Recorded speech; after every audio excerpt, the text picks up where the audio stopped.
Welcome to Wargoove. We're going to cover round 2 in this video of the World Tournament number 8. Xeronics versus Searing Blight. Xeronics was 6, so they actually DQ'd, and Searing Blight gets to beat Xeronics for free without fighting them. That's pretty neat. Sneaky Dragon versus Disobeyed. I'm going to skip that one for now because it's my own game. Instead, let's jump into Mastro versus Spotyus. I'd really like to see that one. Spotyus was the wildcard player who, in an amazing upset, beat KMP, and Mastro is one of the favorites to win. I am curious to see how they do in this epic match. But first, I am going to remember to turn off the bracket before we get into it, because that way Maestro won't ping me on Discord and say, Sneaky, you're dumb. No, I'm just kidding. Maestro never says that. They're like, Sneaky, by the way, you left the bracket. Alright, here we go. Alright, in the tealish green, Mastro is playing Vesper, leaving Vesper unbanned on headlands to deadlands. That is a bold move. Vesper is actually not that strong when you know how to deal with her, and on certain maps. There are maps where Vesper is indomitably, invincibly strong. But there are maps where you can defeat Vesper with certain playstyles and build formations, rendering her groove less useful. However, I don't know if Spotyus knows them. We'll see.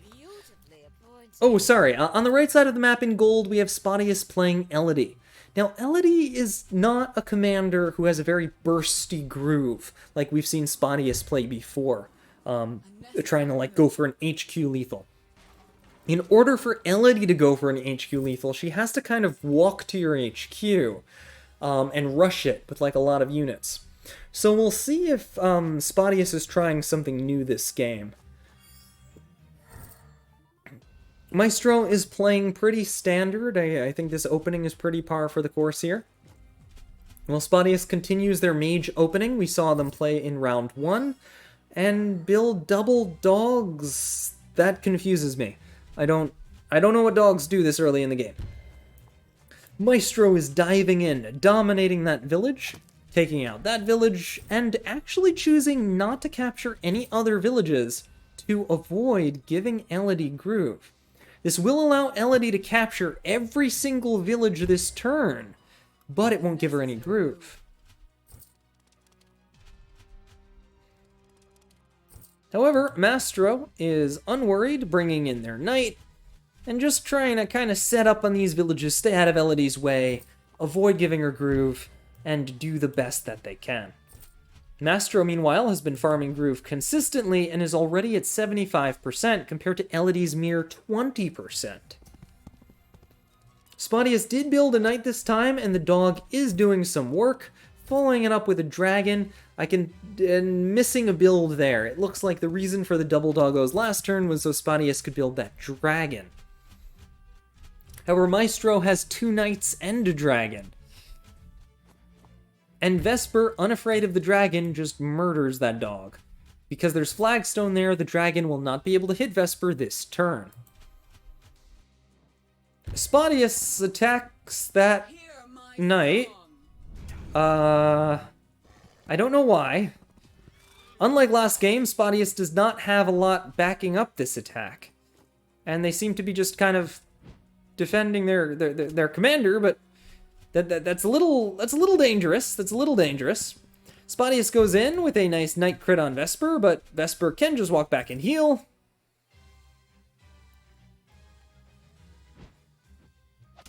Oh, this looks like a surround. This really looks like a surround. You do not want to get surrounded. I think Spotyus' plan was to do so much damage to Vesper that she'd die if she tried to groove for a surround. Let's see if it works. Here's the groove. Spotyus is dead if they can't kill Vesper this turn. But Mage Heal comes in with swords protecting. I don't think Vesper is going to die. The Dragon Strike does some good damage. And those swords, it's not enough. It's not enough even without the heal. I don't think this would have been enough to kill Vesper. Whatever Spotyus was going for there, it was just a little bit too aggressive, and Maestro's clean, solid play won the game. This is one of the weaknesses of Spotyus. They're an incredibly chaotic player, but sometimes it just doesn't work out. Let's see if they have better luck in Game 2. In the top, in yellowy gold, we have Spotyus playing Greenfinger, the commander they so frighteningly dominated with in the previous game. And in the bottom in green, we have Mastro playing Tenri. The map is Open Season, the one where both players have a rifle, but in order to use it, you have to free it from its gate. We see Spotyus seems to know how to open on this map, and is using a mage probably to free their rifle. However, building a mage early on is very expensive. I don't know if it's worth the cost necessarily.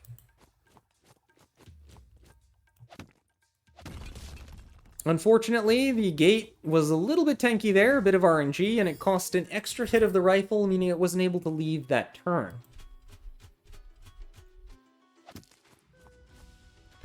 Mastro just going for their standard opening, grabbing villages quite peacefully. Alright, let's see if Spotyus can build the crazy kind of attack that they use to beat strongholds and win games. We see Mastro kills the sword here, and then uses the sword crit to decap the village. Very nicely done. In order to free their rifle, it looks like they're just going to use swords to do it. And they're going to use these two swords to kill this sword, crippling Spotyus' offensive with Greenfinger.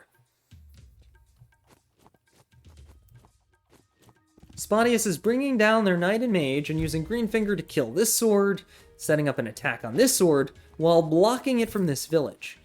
Well done, but it still took a bit of time. Greenfinger does have groove, but I think Mastro's play was a little cleaner. Tenri protecting the knight from knight crit. There is a rifle trained on them, but it won't do too much damage to knights or commanders. Rifles are really better for getting rid of pikes, mages, and swords. Greenfinger picks off the weakened sword and captures the villages, but the problem with this is that Greenfinger did not attack these villages, meaning that if we look at the economy, Mastro is a little bit ahead.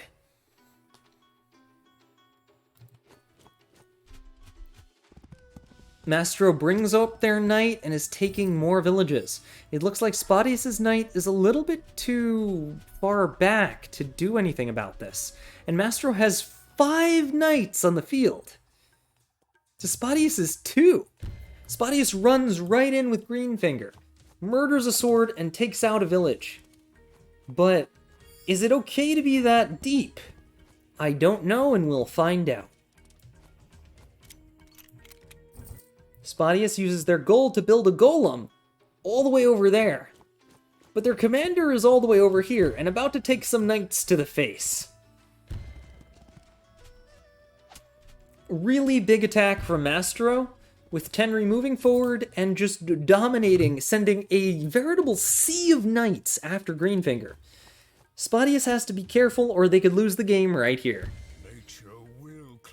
Greenfinger is unfortunately forced to use their groove defensively, and does so in a bit of a diagonal formation. This means each vine can be hit twice, making them a bit vulnerable. You normally want to use Greenfinger groove offensively, and not in a way that the vines are diagonal to each other. The rifle is able to pick off the sword, devastating attack, and we see a heal come down on the knights. That knight goes down, and ooh, Greenfinger is exposed to a knight crit. That's GG. The game is taken quite cleanly by Mastro.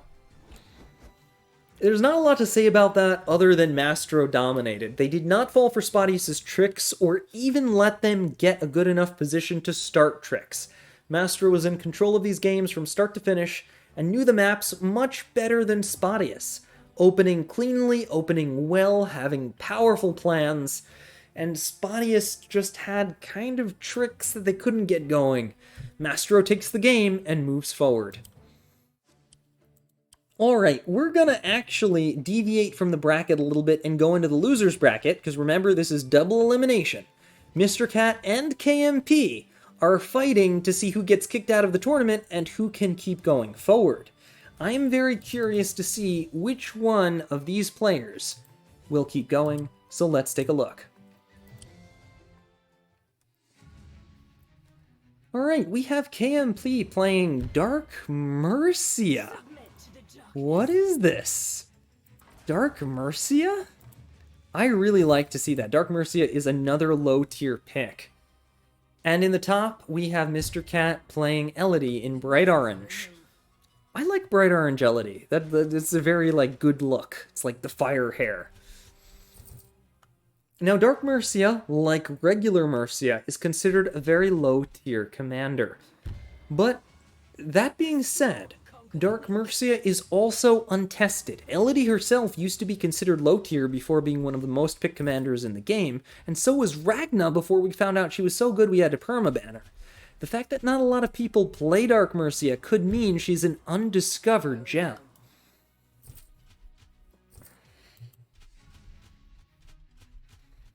KMP is aggressively capturing villages and moving forward. We see Dark Mercia heal up, ready to attack villages and take names, with Mr. Cat doing much the same. Everybody seems to be favoring this mage build lately. I wonder if that's meta, and like if it's better than I'm thinking. It's certainly good for counteracting anti-air if you want to push very aggressively. We see KMP flip the village and go for a defensive knight. Elodie runs in and flips the village as well, but chooses to attack a sword rather than capture it. Ooh, nice sword strike flipping this village. This is a very even back and forth game. We see Mr. Cat is playing a lot better than they did against Mastro, and seems to be in their groove now, keeping up with KMP step for step. Elodie finishes off the sword and has gotten quite a lot of groove. Using the sword crit to finish it off, Elodie is at 70% groove and will get groove with one more kill or 5 turns. Maybe 6. Dark Mercia, however, also has high groove and has been capturing a lot of villages. We see KMP actually just throwing the sword into Elodie, accelerating her groove only by a little, but also preventing her from decapturing this village next turn. The knights being changed to crit were too much, and Elodie had to back off with Mr. Cat retreating, and trying to do the same thing now to Dark Mercia, also chaining the knights. If we take a look, though, KMP has done it a little bit better, and is ahead on economy. We see a heal come down from the mage that is very expensive. It's going to cost 300 gold, but it will give KMP groove. Meanwhile, KMP's knights are doing incredible work and have seized all the diagonal villages on the map, for the most part giving KMP a crushing economic lead that will give them the game if Mr. Cat doesn't hurry up and reclaim it. Mr. Cat deliberately attacked with Elodie first to save the sword from damage, knowing that Elodie will get groove on the next tick, ending their turn. Very well done. This Harpy is going to die to that mage. I don't know if that attack was worthwhile. We see KMP circling the knight around this way, but I don't know if that's wise, because Mr. Cat is very clearly going for a stronghold push, and KMP has lost the game from that before. The mage gets baited out by the Harpy. Was all of this one clever trick? Is Mr. Cat going to go for a stronghold push? And can they really get away with it with KMP having so much money and powerful units?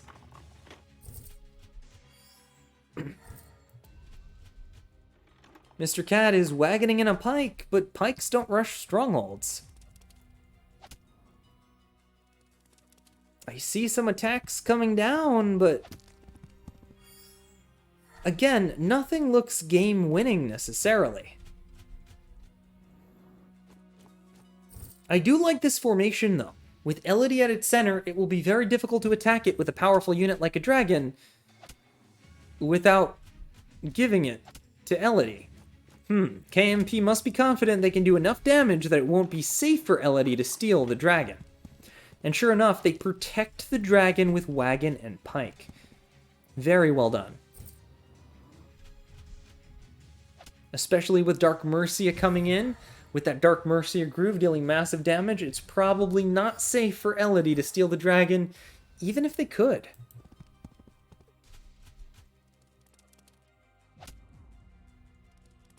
Unnecessary, but nice doggo crit. Oh, wow. Oh, wow. Wait a minute. What are we seeing here? Brilliant play. Elodie stole the dragon by going through the left instead of forward, and has actually done so much damage to KMP's units, I don't know if they can recover. That was a beautiful attack. That was like a legendary attack. It was one of the best attacks I've ever seen. But KMP is on this, using Dark Mercia to deal massive damage to the entire army. That being said, I don't know if it's enough. Unit after unit is falling. That was a really good Dark Mercia groove, as it put so many units in kill range while weakening the attack.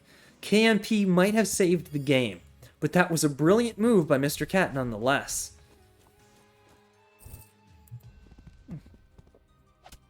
Mr. Cat is not giving up. We see a sword suicide, a dragon strike, a mage crit. Oh no! As good as that Dark Mercia groove was, it put Dark Mercia in lethal range. Mr. Cat takes out KMP. Whoa. Wow, I didn't see that coming. I didn't see that coming at all. That was amazing. We've clearly got to watch Game 2. We have to watch Game 2.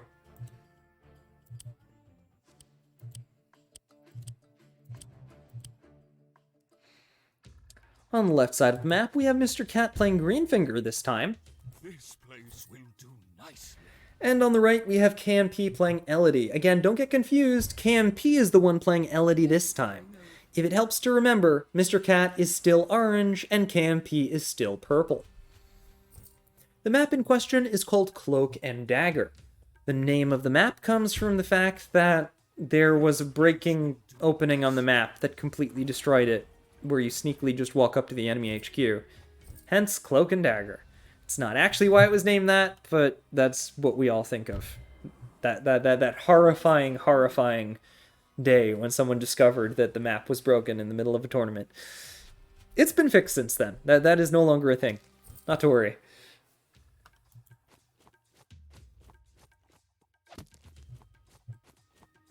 Mr. Cat is actually going for an opening that I don't believe has been seen since it was used in ages ago. I think Mastro referred to this as the Master of Math opening. It's a very aggressive opening where you cross over and just immediately start attacking your opponent's stronghold. It might be an iteration of the Spacefront Rush. Sorry, I'm naming a bunch of things that you might not know if you're just suddenly watching this video. Basically, a lot of good players did stuff like this, but it's aggressive and weird and can cost you economy. That's how I should describe it. So ultimately, Mr. Cat is being very aggressive, but might lose villages because of it. Ooh, beautiful Knight crit. And we see Greenfinger going really deep. Mr. Cat is right at their opponent's stronghold with an aggressive Greenfinger. But KMP is not letting this happen. Going in with a sword crit and saying, no, you go home. This is my territory. Or better yet, just let me kill you. Mr. Cat has a lot of money, which is interesting because they're behind on economy. But it's not going to stop them from doing damage on their way out.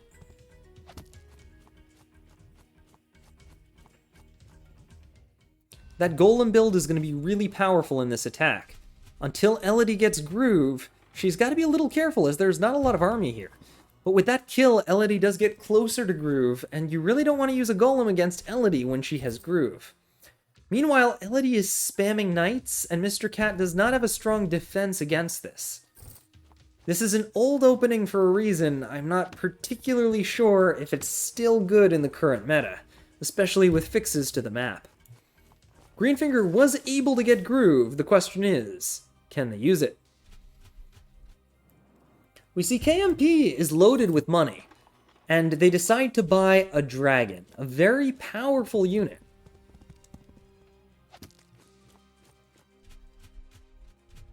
Interestingly enough, Mr. Cat also bought a defensive golem.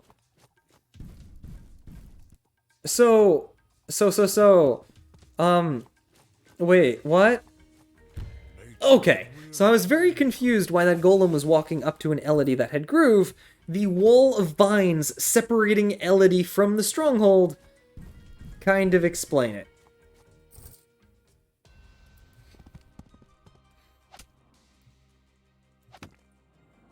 Enter oblivion! But Elodie is not willing to go down quietly.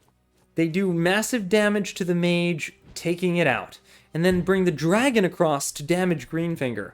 A beautiful save. Dog comes down to protect the stronghold, even a sword hits Greenfinger. This traps Greenfinger while saving the stronghold, and then builds another dragon to continue the powerful defense. KMP is playing on the edge of despair, and Mr. Cat surrenders.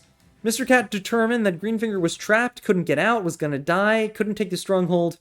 Really well played. It looked like Mr. Cat had GG there, but KMP was able to cleverly turn it around and take the game. Alright, so each player has a win.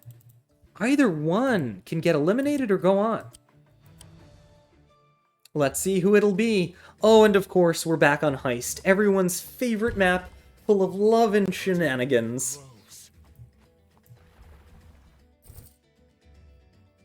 In the top right, we have Mr. Cat playing Green Elodie.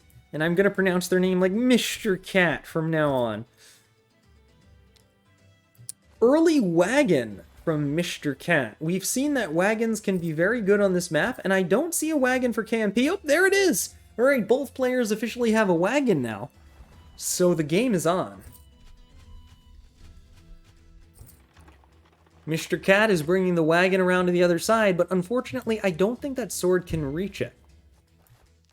Meanwhile, KMP is going for the classic opening. Modern Fury has the commanders move center, but this classic opening has them going more around the sides. There are advantages and disadvantages to just about everything. Yeah, sure enough, the sword can't reach, so the wagon moved back. Like, here, let me help you. Let's try this again.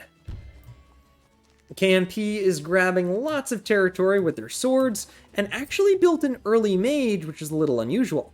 They yoinked this village using the wagon. Very clever. But Elodie seems to be going for the center opening. I don't know if it's good or bad.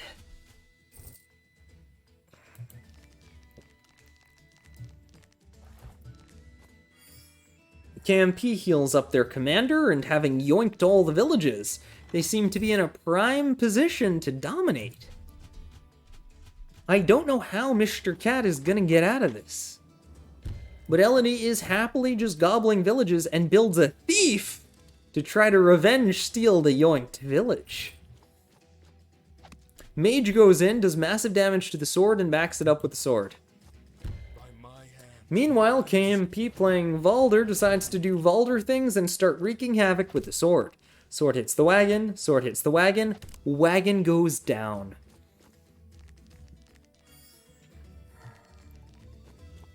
It does look like KMP is in complete control. By yoinking that village, they were able to get big economy leads on both sides of the map. Elodie heals up and the thief is in position, with units defensively ready to defend the village so that the thief can take it and maybe get Mr. Cat back into the game. Unfortunately, without the wagon, there's really no way for the thief to deposit the gold, but at least it's a start. Valder takes out the hideout, getting another groove, and deals huge damage while taking the hideout for their own. A dragon comes in from KMP. KMP is dominating this game. Another dragon! I don't see how Mr. Cat is going to be able to do this. Thief Steal comes in, very well played. But Mr. Cat is still kind of stuck. They're building a witch to deal with the dragon, they're using dogs to take out the hideout, and it works, nice. But if we take a look at the gold, and that's the real problem here.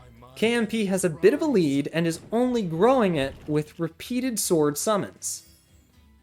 They're even choosing deliberately not to decap this village so that a thief can do it, dealing big damage to their opponent. Now if we look at the gold, KMP is crushing. With 2 dragons in the center of the map, it looks like KMP might just win this game in a matter of moments. We're rooting for you, Mr. Cat. Oh, but I also like KMP. I can't decide. It's tough in a small community when you know everybody and like you don't want anyone to lose. A knight crit goes into Valder, but I think Valder surrounded by dragons is kind of safe, and that knight is probably very, very dead. The thief runs away, but there's not much Shellity or anybody can do.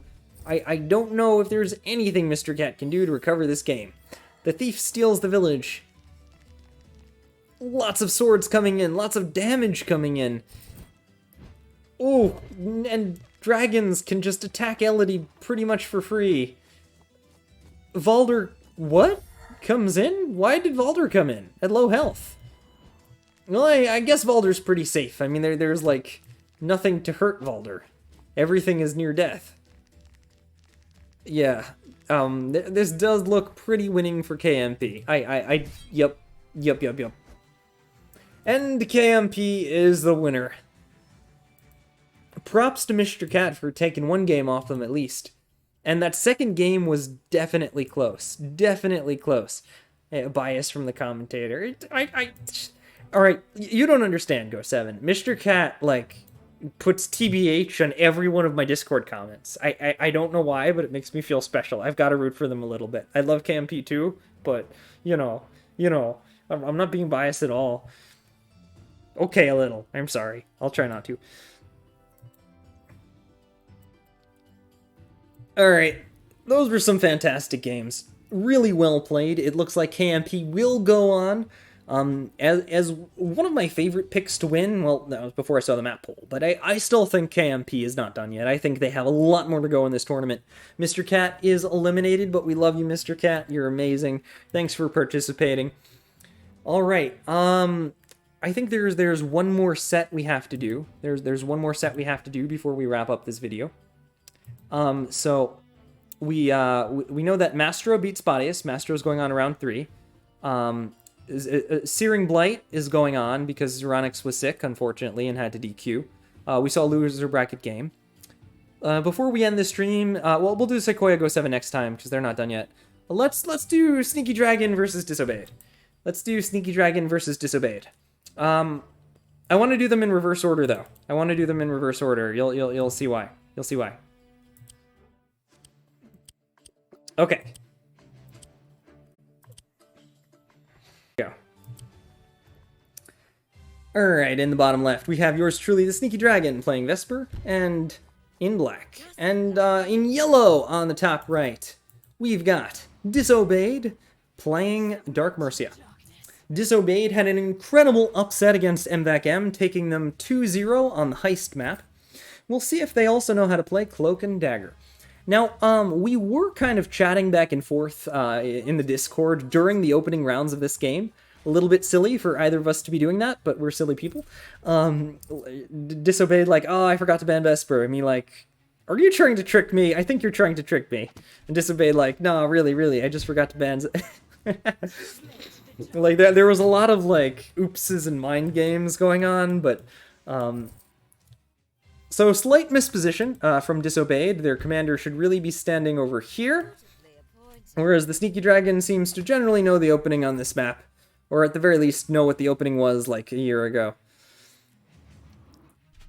Unfortunately, Disobeyed's misstep there put their commander in the wrong spot, and it'll be a little bit difficult for them to maneuver. The Sneaky Dragon happily captures lots of villages, and grabs this village so that sword couldn't get them, and is doing a lot of things to try to make this as punishing as humanly possible. However, Disobeyed is able to decapture the village, though this particular pattern will allow Sneaky to heal off of this village. Disobeyed's defensive knight is a little bit annoying, but Sneaky has 2 knights and will be able to win the knight fight. Sneaky chooses to capture the mountain from the side so that Vesper can steal here, and the opponent is denied the mountain to keep power over here, and now Dark Mercia will have to back up and heal or die. Knight goes forward to decap the village, and Disobeyed cleverly runs the sword center and decaps one of Sneaky's villages, evening out the economy. Sneaky was, I can say with great certainty, not expecting that, and was unsure of what to do in response. Sneaky chose to just do some damage, back it up, send a dog over there, but determined that this sword had to go or things would get messy, so Sneaky actually built a harpy. Dark Mercia runs in, knocks down another village, getting some more groove, and backs it up with all their many units. However, Sneaky has a harpy and a knight, so it'll be difficult for this knight to go in. Meanwhile, Disobeyed has a very powerful attack here and backs it up with their own harpy. It seems like Disobeyed has actually made up for their early mistake and evened out the game a little bit. Sneaky grabs a village, but postures mostly defensively, trying not to engage in a way that this knight could crit them. Taking the center of the map on their own, cleverly using the flagstone to prevent the harpy from being able to hit this knight, and avoiding these two knights, using a sword to block this knight, backed up by a golem. Poof. However, Disobeyed goes in with the harpy and uses Dark Mercia to decap this village again. Now Dark Mercia has groove, whereas Sneaky only has 65% groove. Dark Mercia is way ahead, and Sneaky has to be a little bit careful to not die to Dark Mercia's groove. Sneaky goes in using massive swords and Vesper to try to wall this off and keep control of this village. Meanwhile, the Golem goes in and Sneaky puts their units behind the villages, as Disobeyed does the same, and to sort of zone each other out. Dark Mercia keeps decapping the village, but Sneaky was very careful to put swords in a position where they could get onto this mountain to try to keep control over it. However, Disobeyed has a very powerful attack here with double knights and mage with suicide units that could kill Sneaky if they're not careful. Sneaky decides to attack in, which might have been incredibly stupid. The Golem goes in, doing some pretty big damage. The Harpy goes in, which blocks everything, because this Harpy can't step on Flagstone, and this Knight can't go through the Harpy, and this Golem is here, and this was a pretty good formation. However, Disobeyed has Dark Mercia Groove, and as you're about to see, Dark Mercia Groove can turn a losing position into a winning one, as if you were smacked in the face by a Ragna. Huge damage comes out, and Sneaky starts losing a lot of their troops. Though Disobeyed did tell me later that they didn't attack exactly in the order they had wanted to and messed something up, and decided to surrender as a result. That's why I wanted to do this game first. It ended kind of unsatisfactorily. However, the next game you're about to watch is definitely awesome, whether I win or lose badly. We will see. Oh, I love the comments. It's amazing how much insight you have into the mind of the sneaky dragon.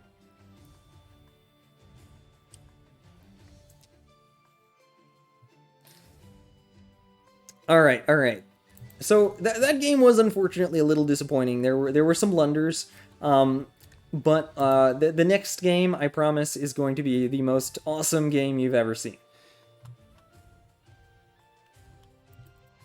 Or at least very, very good. It's a very big map, and I hope it will let me show it to you. Let's find out. Here we go. On everyone's favorite map, Heist, the Sneaky Dragon is playing Wolfar. Now, should I really be playing Heist against Disobeyed, who beat MVAC-M on Heist twice? I don't know, but I was feeling it. And Disobeyed is also playing Wolfar. It's a battle of the Wolfars.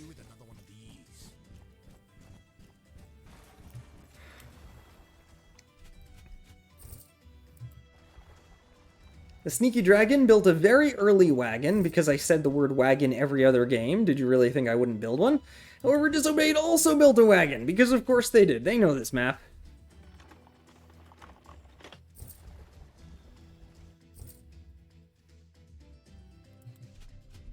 Now, the Sneaky Dragon is going for a very, very old opening, because I've said many times I have no time to prep. I'm not familiar with modern theory, and this was a combination of, like, an old opening that I remember and me making stuff up on the spot. Not even kidding. Disobeyed wagons their dudes to the center.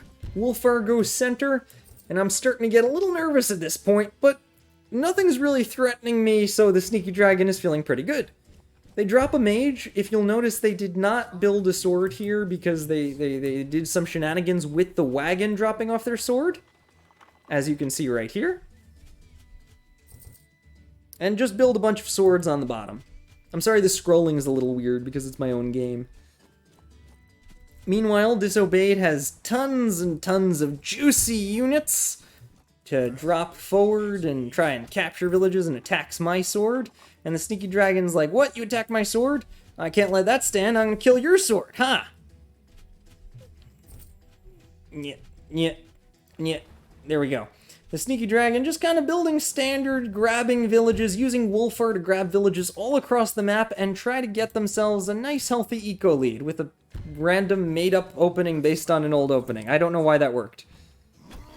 Wolfar comes in and beats up my low health sword. And we see a knight coming in ready to steal my delicious villages, which are really low health because I captured them with a low health Wolfar. What was I thinking? But the sneaky dragon notices something. The sneaky dragon decides to do something incredibly sneaky. And trap the opposing Wolfar with my low health Wolfar. Setting up a bunch of swords and building a dragon, Disobeyed is in a bit of trouble.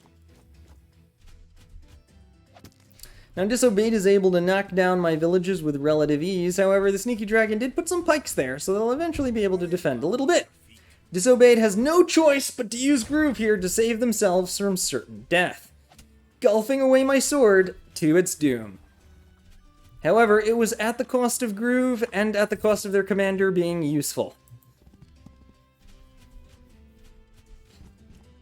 Because there is flagstone there, it's a little hard to see. The sneaky dragon tries to attack, but it doesn't do enough damage and this sword is not going to kill. The dragon can't reach because of the flagstone. So the dragon just moves in threateningly, we grab some villages and call it a day. Disobeyed starts hammering on the villages, trying to recover economy, but the sneaky dragon did have a lead in the early game, and trapping Wolfar definitely threw Disobeyed off their game a little bit.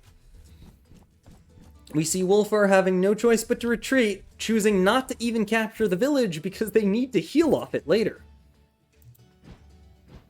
The sneaky gets a nice pick with a dragon because this tile is flagstone that Harpy can't hit it, setting up pikes to defend this village, using a knight to take this hideout, ballooning a mage forward, and trying to get a nice offensive position against the opponent. However, Disobeyed is the master of catching up from a losing position. They build their own balloon, start ballooning in their own units, heal Wolfar, and suddenly what was a one-sided game doesn't look so one-sided anymore. Disobeyed having recovered pretty well and evening things out.